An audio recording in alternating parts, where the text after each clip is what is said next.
একটা বিমান একটা দুর্ঘটনা মুহূর্তে মাইলস্টোন কলেজ রূপ নিল এক বিভীষিকায়। যেখানে একটু আগেও ছিল ক্লাসের কোলাহল, সেখানেই তৈরি হলো শত শত আর্তচিৎকার। বাংলাদেশ বিমান বাহিনীর F7 মডেলের বিমানটি দুপুর 1:06 উড্ডয়ন করে। 12 মিনিট পর ঠিক 1:18 বিমানটি বিধ্বস্ত হয়। বিমান চালাচ্ছিলেন ফ্লাইট লেফটেন্যান্ট তৌকির। এটি তার সোলো ফ্লাইট ট্রেনিং এর অংশ ছিল।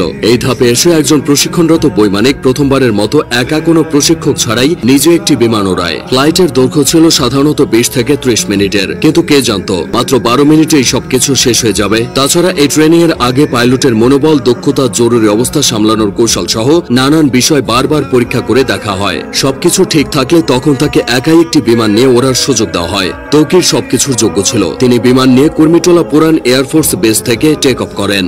এরপর উত্তরা, দিয়াবাড়ি, বাড্ডা, হাতিরঝিল ও রামপুরার ওপর উঠতে থাকেন। তবে কয়েক মিনিটের মধ্যে কিছু সমস্যা দেখা যায়। সঙ্গে সঙ্গে তৌকির কন্ট্রোল রুমে রিপোর্ট করে জানায় যে তার বিমান আকাশে ভাসছে না, মনে হচ্ছে বিমান নিচের দিকে পড়ে যাচ্ছে। কন্ট্রোল রুম থেকে তাকে জানানো হয় তিনি যেন ইজেক্ট করেন তথা বের হয়ে আসেন।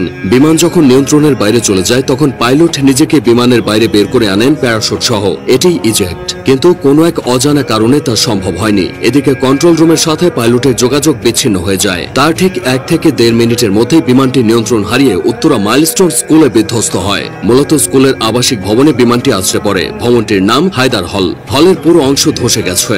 বিমানের বড় অংশটা ক্যাম্পাসের মাঝের ফাঁকা অংশে পড়েছিল। বিমানটি একটু পরে আছড়ে পড়লে হয়তো হতাহতের পরিমাণটা কিছুটা কমতো, কারণ ক্লাস শেষের ঠিক পরের সময় বিমানটি আছড়ে পড়েছে। বহু ছেলে মেয়ে ক্লাস শেষে বের হয়ে চলে যেত। যে ভবনে বিমান বাহিনীর প্রশিক্ষণ বিমানটি বিধ্বস্ত হয়েছে সেটি দোতলা ছিল। ক্যান্টিনের পাশেই ওই ভবনটি। ওই ভবনে 2টি তলা মিলিয়ে মোট 16টি ক্লাসরুম আছে আর 4টি শিক্ষকদের রুম। প্রাথমিকের 1ম থেকে 5ম শ্রেণীর ক্লাস হতো এই ভবনে। 3য় ও 4র্থ শ্রেণীর শ্রেণীকক্ষের সামনেই বিমানটি বিধ্বস্ত হয়েছে। তখন ক্লাস চলছিল। কিছুক্ষণের মধ্যেই ক্লাস শেষ হতো। ঠিক সেই সময় কলেজের প্রজেক্ট 7 নম্বর ভবনে বিমানটি ধাক্কা লেগে জ্বালানি লিকেজ হয়। পরে প্রজেক্ট 2 ভবনের সামনে আছড়ে পড়ে। বেলা 1টার দিকে স্কুল ছুটি হয়ে যায়। তবে তখনও কিছু শিক্ষার্থী সেখানে অবস্থান করছিল।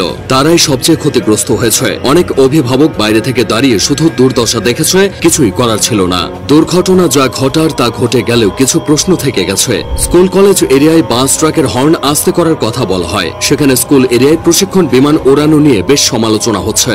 উন্নত দেশগুলোতে বিমান বাহিনীর প্রশিক্ষণ বিমানগুলো জনমানবহীন এলাকায় এনে ওড়ানো হয়, এই যেমন ফাঁকা মাঠ, নদীর পার বা বিধ্বস্ত কোনো জায়গায়। কারণ একটাই, কোনো অনাকাঙ্ক্ষিত ঘটনা ঘটলে যেন ক্ষয়ক্ষতি এড়ানো যায়। এদিকে ঢাকার মতো জনবহুল শহরে বিমান বিধ্বস্তের এই ঘটনা ক্ষয়ক্ষতির পরিমাণ বাড়িয়ে দিয়েছে। তাছাড়া যে বিমানটি নিয়ে তৌকির বের হয়েছিল সেটি বহু বছরের পুরানো বিমান বলে অনেকে দাবি করছে। এই বিমান এতটাই ঝুঁকিপূর্ণ যে দুনিয়া জুড়ে এটি উড়ন্ত কফিন নামে পরিচিত। এই ধরনের দুর্ঘটনা